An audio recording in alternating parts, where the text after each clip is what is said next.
자, 이재명 민주당 대표의 이 선거법 위반 혐의 관련된 공소장이 국회를 통해서 공개가 됐습니다. 장현주 변호사님께 좀 여쭤보면서 시작해 볼까요? 검찰은 이재명 대표가 김문기 씨에게 성남시장상을 수여했다. 그리고 대장동 사업 공로를 치하했다. 최소 6차례 보고를 했다. 뭐 이런 식으로의 내용들이 공소장에 공찰의 수사 결과에 담겨 있습니다. 어떻게 보셨습니까? 사실 이재명 대표가 이제 이 공직선거법 위반 혐의로 이제 공소장이 제기가 됐을 때 공소장 내용도 참 많이 궁금해들 했었거든요. 저도 좀 자세히 꼼꼼히 읽어보니까 검찰로서는 그 이재명 대표가 김문기 전 처장을 몰랐을 리 없다, 즉 알았을 수밖에 없다라는 정황들을 많이 이제 수사를 해서 공소장에 넣은 것으로 보입니다. 네. 사실 하지만 이 부분에 대해서는 김문기 전 처장을 알았는지 몰랐는지는 사실 이재명 대표의 기억의 문제이거든요. 그러면 기억이라고 한다면 사람의 개인의 어떤 주관적인 인식의 세계입니다. 그럼 그것을 과연 객관적으로 허위 사실을 공표한 것이라 볼 수 있느냐, 결국 공직선거법 위반으로 볼 수 있느냐, 그 구성 요건에 해당되느냐의 여부는 치열한 법리 공방이 좀 있을 것으로 보입니다. 물론 검찰로서는 검찰 측 입장에서 공소를 제기하기 위한 여러 정황 증거들을 모아서 공소를 제기한 것으로 보이지만 앞으로 재판 과정에서는 그럼에도 이재명 대표가 당시 그 언론 인터뷰 당시에 그 기억에 의하면 기억나지 않고 몰랐다라고 한 부분이기 때문에 그 부분을 허위로 볼 수 있을지의 여부는 앞으로 이제 공방이 많이 이루어질 것으로 판단이 됩니다. 네. 그러니까 검찰에서는 이재명 의원이 과거 후보 시절에 고 김문기 전 처장을 몰랐을 리 없다라고 본 것으로 나타나는데, 과거에 이제 이재명 후보 시절에 어떻게 언급을 했었는지 그 목소리 듣고 분석 이어가겠습니다. 이분이 제가 재판을 받으면서 제가 이분하고 통화를 많이 했다고 제가 얘기했죠. 핵심 실무자다. 이분하고 내가 통화를 많이 했다. 근데 시장할 때는 이 사람의 존재를 몰랐다. 근데 이 사람이 하위직 실무자인데 같이 갔으면 그 사람이 얼굴이야 제가 봤겠지만 그 사람이 이 사람인지를 여러분은 어떻게 압니까? 표창을 수백 명을 주는데.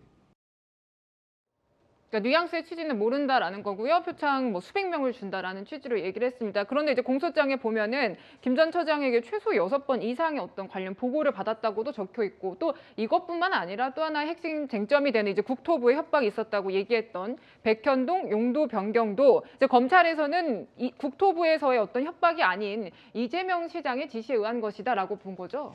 그러니까 지금 이제 10차례 또는 뭐 6차례 이렇게 만난 적이 있다 그러는데, 지금 변호사 시절부터 이제 돌아갑니다. 그래서 세미나나 토론회나 뭐 그렇죠. 이런 장면에서 만난 것까지 다 네. 계산을 하고, 특히 호주 출장 같은 경우에 이제 이렇게 얘기하는 건데, 이제 핵심은 이겁니다. 그러니까 연루 의혹, 그분이 돌아가셨잖아요. 그러니까 그분과의 어떤 연루 의혹을 피하기 위해서 의도적으로 모른다라고 얘기를 했다는 거잖아요.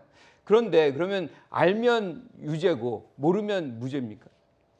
이게 그렇게 중요한 어떤 선거법 위반의 어떤 결정적 사안인가요? 저는 뭐 이 부분에 대해서 결정적 요인이 아닌데 뭐하러 이재명 후보가 당시에 거짓말을 의도적으로 했을까?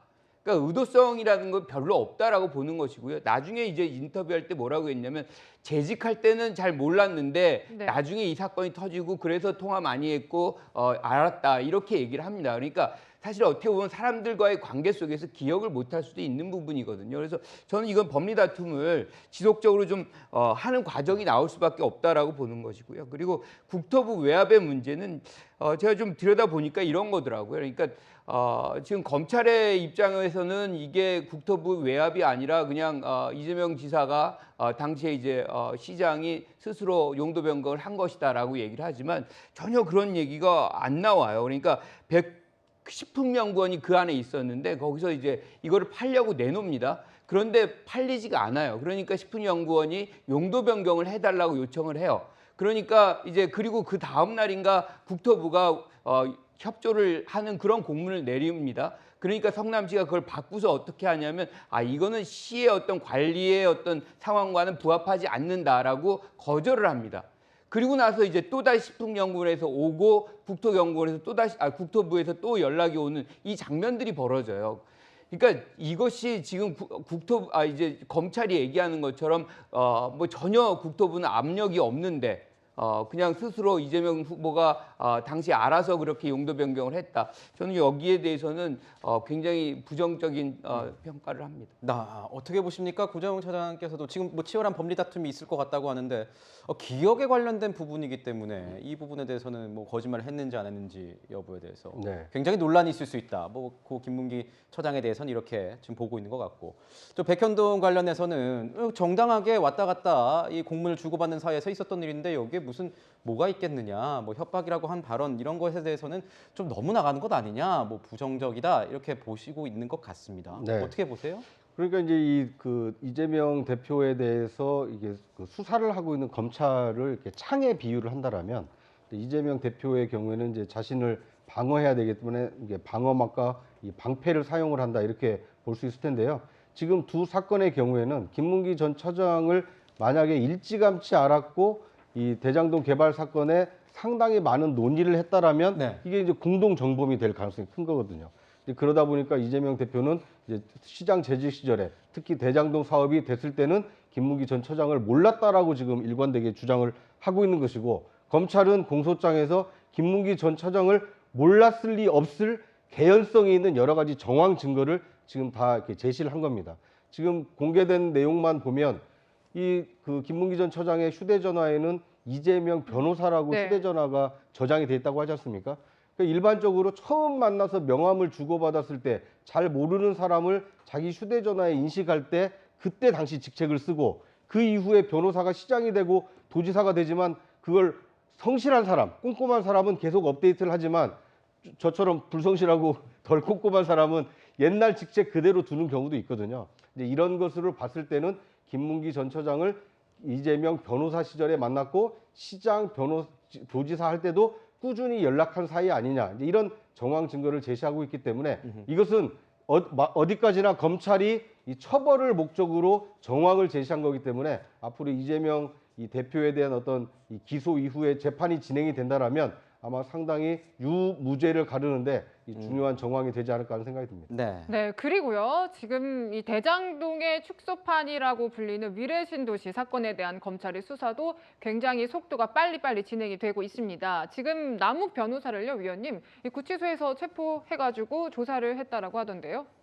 그러니까 검찰이 보기에는 위례 신도시 개발 과정하고 대장동 개발 과정이 굉장히 비슷하다고 보는 겁니다. 네. 우선 민간 사업자가 어떻게 참여하고 성남시 도시개발공사가 어떻게 참여하고 또 그 과정에서 결국 어떻게 정보가 흘러가고 금품이 오갔느냐 이 과정이 비슷하기 때문에 하나의 참고로 해가지고 두 사건을 비교하면서 그 조사를 하는 거고 검찰 입장에서 보기에는 대장동은 그동안에 이제 여러 가지 자료들이 뭐 증거 인멸이라든지 손을 많이 탔는데 위례 신도시는 거의 그 증거가 사라진 게 없기 때문에 그걸 토대로 해서 대장동 사건을 유추할 수 있다. 그럼 남욱 변호사는 왜 체포가 될 정도로 구금돼 있는 상태에서도 상태에서 또 수사를 체포된 거죠. 협조를 안 하느냐? 네. 이건 두 가지 이유가 있다고 보는데 첫째는 이재명 대표를 향해서 나 지금 수사에 협조하고 있는 거 아닙니다. 이 메시지를 전하는 것 같고 또 하나는 이제 굉장히 법적인 절차적인 문제인데 수사에 응하지 않고 체포가 돼서 저렇게 수사를 하게 되면은 나중에 이제 위례 신도시로도 어떤 처벌을 받을 수 있지 않습니까? 그때 무슨 구금 기간이나 구속 기간이나 이런 기간에 포함된다고 하니까 이중으로 지금 처벌받는 걸 피하기 위해서 저런 법적인 테크닉을 구사하는 거다. 뭐 이렇게 보는 지적도 있는 것 같습니다. 네, 지금 뭐 이것뿐만이 아니라 이 성남 FC 후원 의혹과 관련해서는요, 이 검찰이 후원금을 낸 곳 20곳 그리고 관계자들 압수수색하고 있습니다. 전격 압수수색을 했는데 이재명 민주당 대표의 최측근으로 불리는 정진상 당 대표 정무조정실장의 자택도 포함되어 있습니다.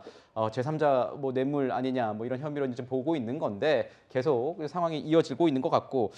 또 하나가 지금 변호사님 보면은 김혜경 씨 부인 김혜경 씨와 관련된 리스크가 좀 나오고 있는 것 같아요. 이 법인카드 유용 의혹의 핵심 인물 배모 씨와 관련해가지고 지난 8일 이제 재판이 넘겨졌는데 공소장이 저희 채널 A 단독으로 해서 먼저 이제 기사가 나왔습니다. 배 씨가 김 씨 지시로 김 씨의 각종 사무 업무를 처리해왔다. 공소장에 이렇게 적혀 있고. 그리고 그 민주당 관련 인사들의 밥값을 낸 기부 행위 혐의에 대해서도 검찰은 김 씨가 이 일정을 잡도록 지시했다. 이렇게 얘기를 하면서 김 씨를 배 씨의 공범으로 본다는 걸 공소장에 명확하게 드러냈습니다. 어떻게 보셨습니까? 일단 검찰의 공소장일 뿐이니까요. 이 부분은 아직 뭐 유죄로 판결되거나 법원에서 판결된 게 아니면 분명히 해야 될 것 같습니다. 일단 공소장에서는 배 씨, 즉 배 씨에 대해서만 일단 공소 재판에 넘겼고요. 김혜경 씨에 대해서는 계속 수사 중인 상황입니다. 일단 수사기관에서는 배 씨가 김혜경 씨의 지시를 받아서 뭐 법인카드 유용이라든지 각종 행위를 했다라고 판단한 것으로 보이는데요. 그렇지만 이재명 대표 측에서는 김혜경 씨가 지시를 한 적도 없고 그리고 법인카드 유용이라든지 사용에 대해서 묵인하거나 암묵적으로 동의해 준 적도 없다라는 것에 대해서 일관된 진술을 하고 있습니다. 그렇다고 한다면 수사기관으로서는 특히나 이제 재판에 넘겨졌기 때문에 법원에 객관적인 증거를 제시해야 될 것입니다. 김혜경 씨가 지시를 해서 공범이라고 한다면 또는 공무공동 정범이라고 한다면 어느 부분에서 관여를 했는지에 대해서 그냥 단순히 정황적인 뭐 증거가 아니라 객관적으로 뭐 진술이 있다든지 객관적인 자료가 있다든지 이런 부분들을 앞으로 재판 과정에서 증거로 제시하지 못한다면 공범으로서 보는 것 부분들은 법리가 깨질 가능성이 좀 높다고 보이고요. 다만 이 부분에 대해서는 김혜경 씨에 대해서 수사가 계속되고 있기 때문에 아직으로서는 좀 수사 과정이나 재판 과정을 조금 더 지켜봐야 될 것 같다라는 판단입니다. 배 씨는 뭐 약을 타거나 뭐 대리 이렇게 뭐 음식물 갖다 준 거 전부 다 누구도 시키지 않은 일이라고 이거 주장하고 있는데 검찰은 이것에 대해서 이것이 문제가 된다라고 적시를 하고 있는 상황입니다. 앞으로 재판 과정, 수사 과정 조금 더 지켜봐야 될 것 같습니다. 네, 저희가 이쯤에서 이제 추석 연휴 이후에 민심 하나 짚어드리고 가겠는데요. 지지율이 나왔습니다. 정당 지지도를 같이 보시겠는데요. 더불어민주당 지지도와 국민의힘 지지도. 민주당은 조금 하락했습니다. 31%로 나오고 있고요. 국민의힘은 38%로 나오고 있습니다. 그리고 또 하나 재밌는 이제 지지도 조사가 있었어요. 정치 지도자 호감도 조사를 했는데요. 보시다시피 이제 오세훈 서울시장이 41%가 나와서 1위를 한 결과를 볼 수가 있었는데요. 지금 보이는 이 자료 화면에서는 지금 이재명 의원이 호감이 가지 않는다 56%, 호감이 간다 34%로 나오고 있습니다. 차장님, 이 조사 결과에 대해서 어떻게 평가를 하시겠습니까? 일단 정당 지지율로 보면 그 이재명 당대표 선출에 컨벤션 효과가 없는 것으로 어느 정도 좀 나타나고 있는 것 같습니다. 그러니까 당대표가 새로 뽑히고 새로운 지도부가 구성이 되면 그거에 대한 어떤 이제 국민적 기대감이 모아지면서 정당 지지율이 오르는 것이 일반적인 그 상례인데 이번의 경우에는 이재명 대표와 그 친 이재명이라고 할 수 있는 분들이 지도부에 대거 입성했음에도 불구하고 오히려 민주당 지지율이 떨어지고 있다. 이것은 그만큼 민주당 지지층은 뭐 견고할지 모르겠습니다만 이 중도층에 있는 이 국민들이 봤을 때는 민주당에게 큰 기대를 갖고 있지는 않다. 어떤 대표의 사법 리스크가 현실화됐다 이런 것도 작용을 했을까요? 그것도 충분히 그 컨벤션 효과를 상쇄시키고도 남음이 있어 보입니다. 특히나 이 추석 연휴 직전에 어떤 검찰의 어떤 소환 통보가 있었기 때문에 이재명 대표가 선출은 됐지만 앞으로 당대표로서 계속 건재할 수 있느냐, 의정활동, 당 대표로서의 역할을 잘할 수 있느냐, 이거에 대해서 약간 의구심과 이 회의가 생겼기 때문에 정당 지지율 하락으로도 좀 이어졌다 이렇게 볼 수 있을 것 같고요. 그다음에 이제 뭐 대통령 그 차기 지도자에 대한 어떤 호감도 조사 이것은 말 그대로 그냥 인기 투표일 뿐이고요. 예를 들면 이 고3 수능을 봐야 되는 학생에게 중학교 2학년 9월 모의고사를 보고 아, 이 사람이 성적이 좋으니까 수능도 잘 보겠지. 뭐 이렇게 지금 짐작하는 거거든요. 앞으로 5년 뒤 일을 어떻게 합니까? 중학교 2, 3학년 다 마치고 고등학교 1, 2, 3학년을 무사히 마쳐야만 자신이 목표로 한 그 성적과 이 대학을 갈 수 있기 때문에 지금 하고 있는 차기 지도자 조사는 말 그대로 지금 국민 어떤 관심도 그 국민에게 조금 눈길을 끌고 있는 지도자가 누군가 이것을 참고할 뿐이지 이것이 많고 적음은 뭐 그렇게 유의미한 이 지표는 아니다 이렇게 보시는 것이 좋을 것 같습니다. 네, 저희가 이번 주제가 또 이재명 전 대표와 관련된 주제다 보니까 일부 이 여론조사 결과를 조금 이렇게 수정하고 보시기 좋게 가독성 좋게 만들면서 아마 다른 후보들에 대한 이 수치를 좀 못 넣은 측면이 있는 것 같은데 저희가 추후에 다시 게재하도록 하겠습니다. 네, 이번 순서에서는 이재명 의원을 둘러싼 사법 리스크하고요. 그와 관련된 민심까지 짚어봤습니다.